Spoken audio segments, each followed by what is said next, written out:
Satu hari, Sa'ad bin Mu'adz sama Umayyah pergi ke Ka'bah saat pengen tawaf.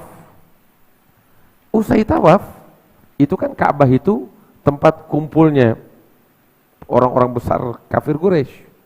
Abu Jahal ngelihat Sa'ad bin Mu'adz lagi tawaf, disamperin. Abu Jahal bilang, berani-beraninya ente datang ke Mekah, tawaf di Ka'bahnya kita, sedangkan engkau dan kaummu itu melindungi Muhammad di negerimu, di Madinah. Sebab kan Nabi Muhammad hijrah di bawah perlindungannya orang-orang Ansor yang dipimpin oleh Sa'ad bin Mu'adz. Sa'ad bin Mu'adz ditegur begitu, marah, akhirnya ribut mulut. Mulai panas, hampir mau pukul-pukulan. Sa'ad bin Mu'adz nggak peduli, dia juga jagoan. Suaranya sampai dibentak sekenceng-kencengnya Abu Jahal. Ini ribut mulut nih. Ya, ketika Abu Jahal dibentak dengan suara lantang, Umayyah bin Khalaf kagak keenakan juga. Bilang sama Sa'ad, ya Sa'ad, jangan gitu dong. Berani-beraninya engkau angkat suaramu dengan memekik dengan lantang kepada pemimpin bangsa Quraisy, yakni Abu Jahal. Sa'ad bin Mu'adz lagi marah itu waktu. Nengok ke Umayyah, lu jangan campur. Dia bilang, lu jangan campur, biar lo tahu ya, Muhammad bilang bakal ngebunuh lu. Kaget Umayyah bin Khalaf.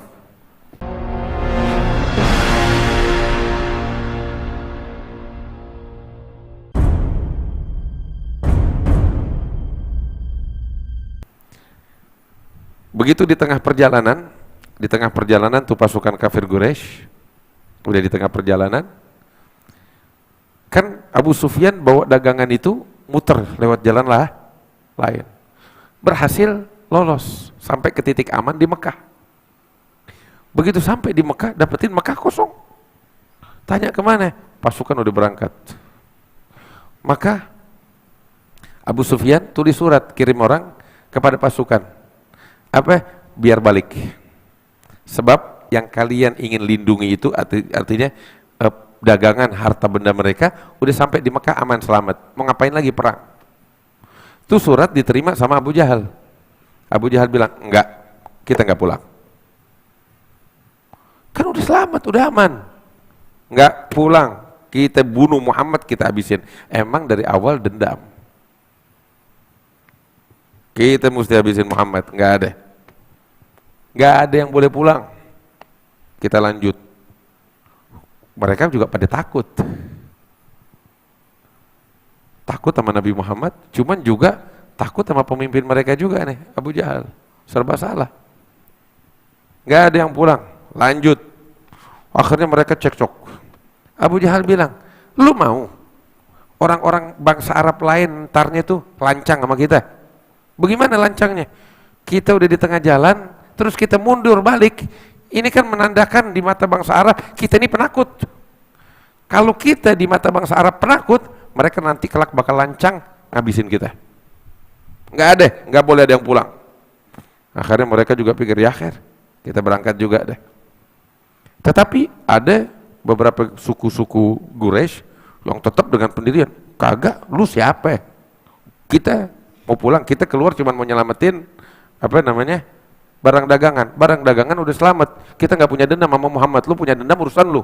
Akhirnya 300 orang balik, di antaranya Banu Zuhrah, ada beberapa lagi itu balik 300 orang, sekitar 300 orang. Jadi yang tersisa antara 1000 sampai 950 prajurit balik.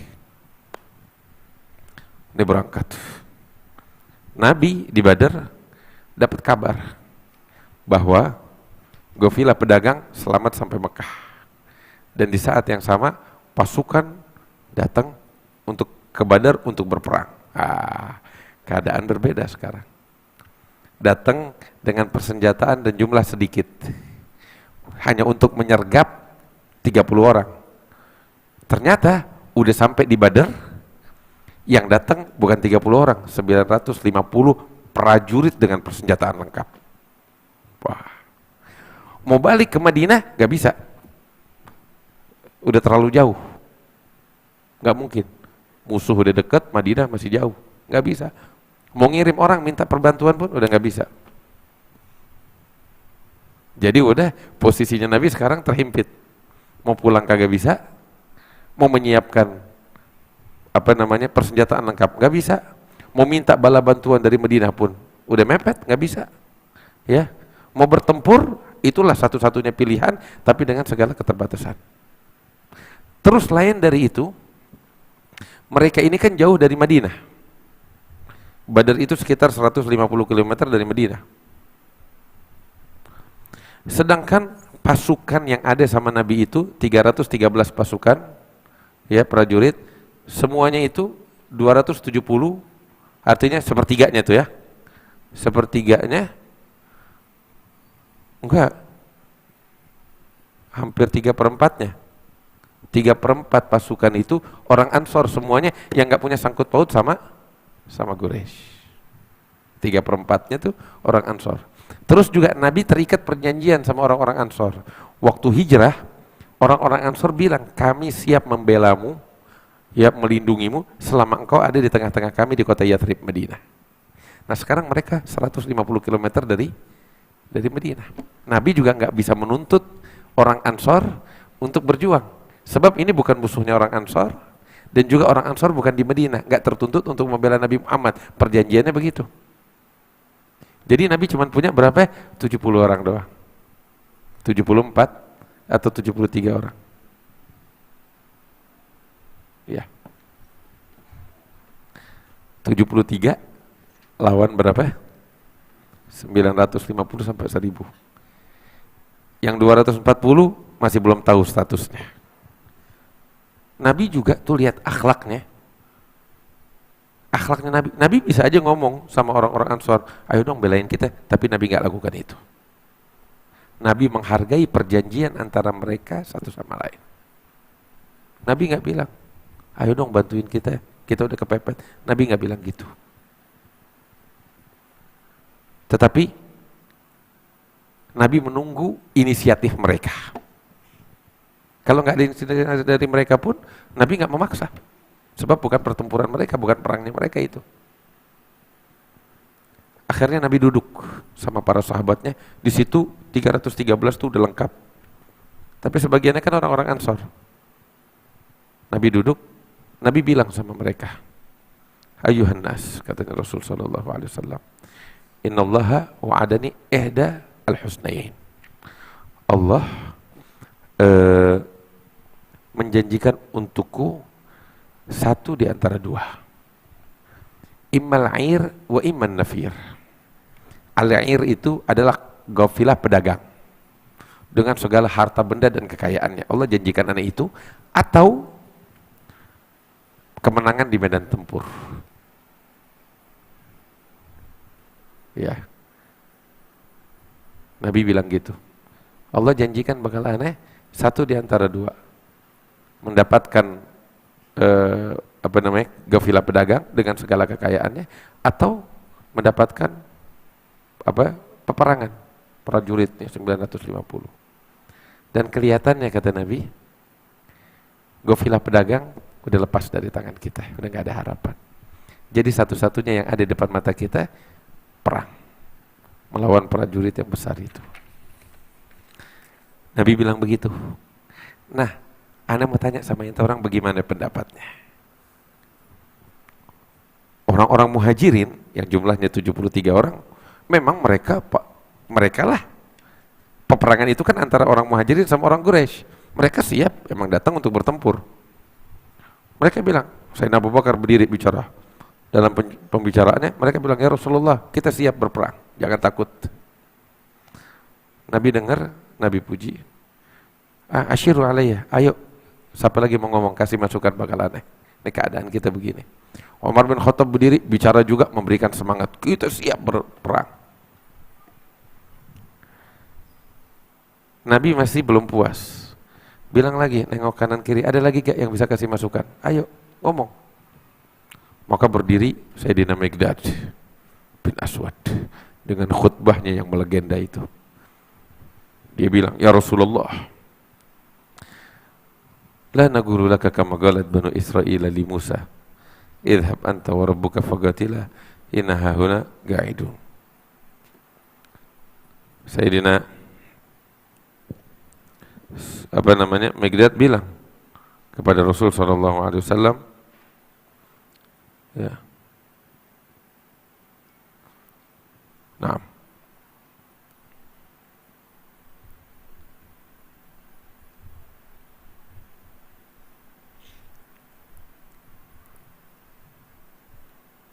Ewa.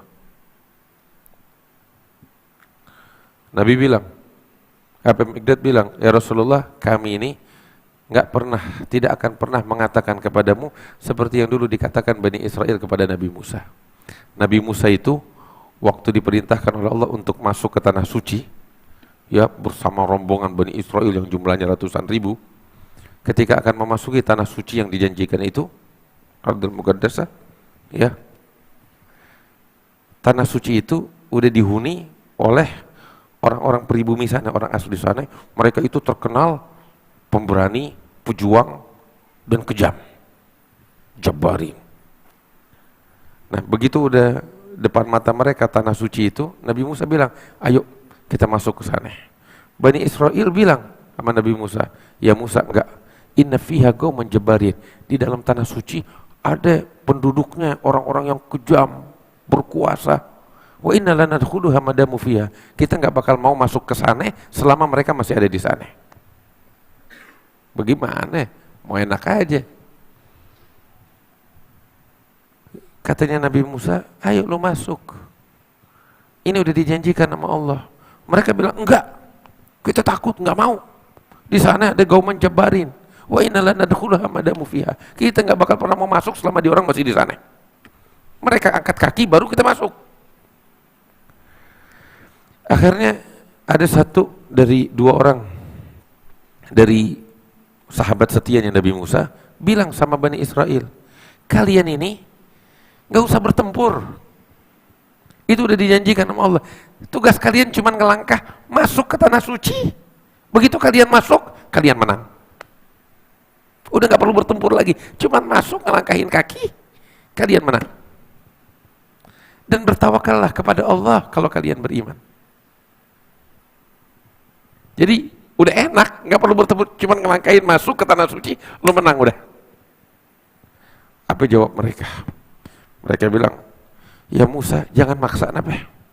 Kalau emang lu maksa juga, ya gini deh, katanya Bani Israel, idhab anta wa rabbuka faqatila, engkau dan Tuhanmu pergi sana masuk ke tanah suci, ya, perangin tuh orang-orang Jabbarin, ya, kita di sini nunggu duduk. Ntar kalau lu pada menang, kasih tahu kita baru kita masuk. Kan kurang ajar ngomong gitu tuh. Kurang ajar. Nabi Musa sakit hati. Wah, bener-bener nih omongan. Dia udah berjuang dari sejak di Mesir, keluar dari kejaran Firaun, melewati lautan yang dibelah, perjuangan panjang lebar. Udah tinggal selangkah nih tujuan akhir tanah suci. Dia orang pada ngomong begitu. Gimana gak sakit hati? Ngomongnya kasar begitu. Lu sama Tuhan lu, sono pergi, berjuang sono, kita mau duduk di sini, mau apa lu? Sakit hati Nabi Musa, sakit hati, sampai dia bilang, Rabbi, aneh nggak punya siapapun kecuali diriku dan saudaraku Harun. Pisahkan antara kami dengan orang-orang zalim itu. Disumpahin nama Nabi Musa.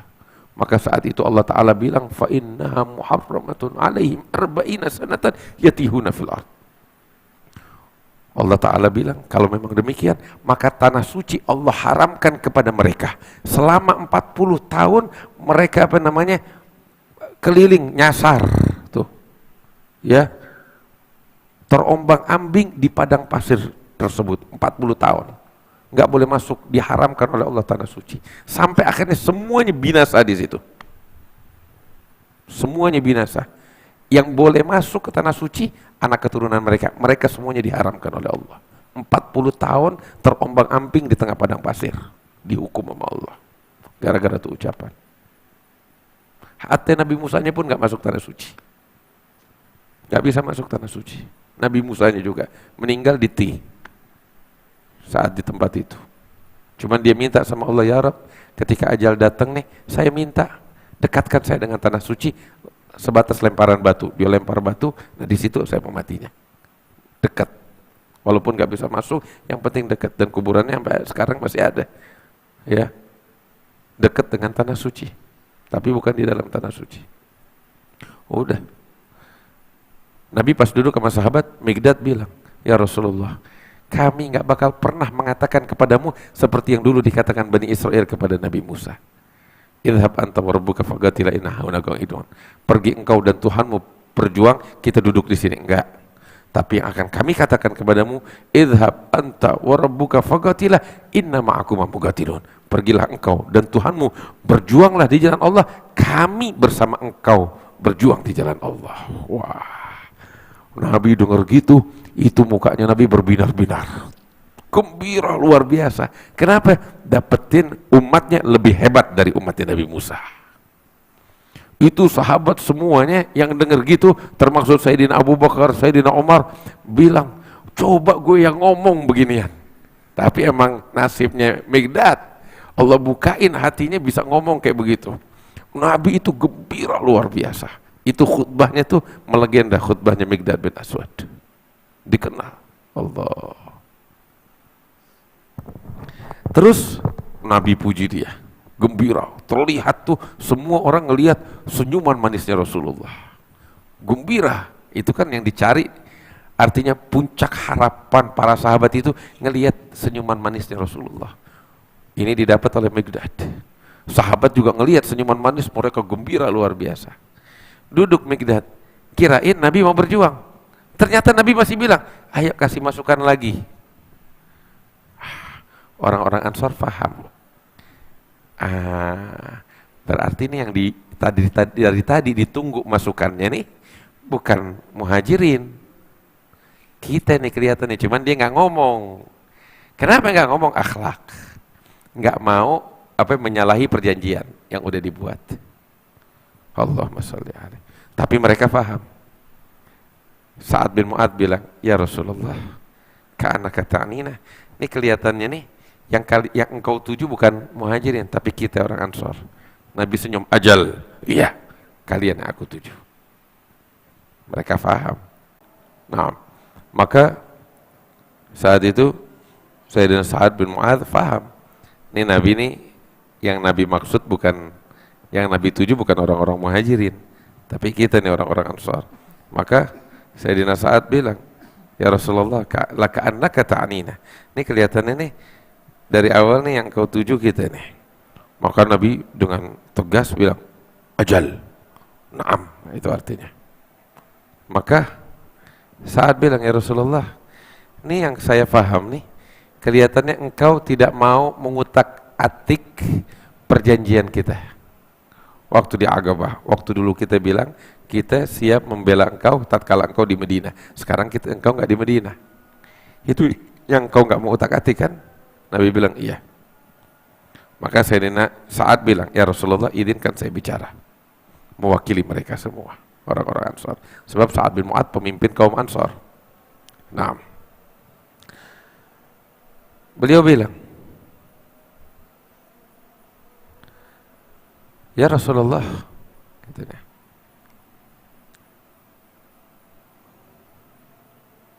engkau mungkin mengira bahwa kami tidak akan membela engkau tatkala kami di luar Madinah. Ya Rasulullah, aku berbicara mewakili mereka semua. Fad'an mata syi'at. Bertempurlah engkau. Sambung hubungan dengan siapapun yang engkau kehendaki, kami bersamamu menyambung dia. Putuskan hubungan dengan siapapun yang engkau ingin putuskan, kami bersamamu memutuskan hubungan. Ambil harta kami, berapapun dan apapun yang engkau inginkan dari harta kami, ambil sesukamu, dan ambil kabar ya Rasulullah, yang engkau ambil dari harta kami lebih kami senang daripada yang engkau tinggalkan. Itu orang-orang Ansar bilang begitu. Ya Rasulullah, jangankan cuma ke Badar, kalau engkau bawa kami ke ujung Yaman, di sini disebutnya apa namanya, Barkul Ghimad. Barkul Ghimad itu di daerah Hadramaut di ujungnya sana. Jangankan cuman ke Badar, engkau bawa kami sampai ke Barkul Ghimad, kita akan ladenin, katanya. Bahkan kalau engkau mau, kita nyelam sampai ke dasar lautan ini, nggak bakal engkau dapetin satu orang pun dari kami yang apa namanya, yang nggak ikut. Kita bakal ikut semuanya di situ. Kami ini dari dulu terkenal sebagai orang-orang yang pandai memainkan senjata, berani di medan perang. Kita siap bertempur. Ya Rasulullah, jangan pikirkan lagi itu perjanjian yang lama. Kita ini udah beriman kepadamu dan udah cinta mati kepadamu, udah.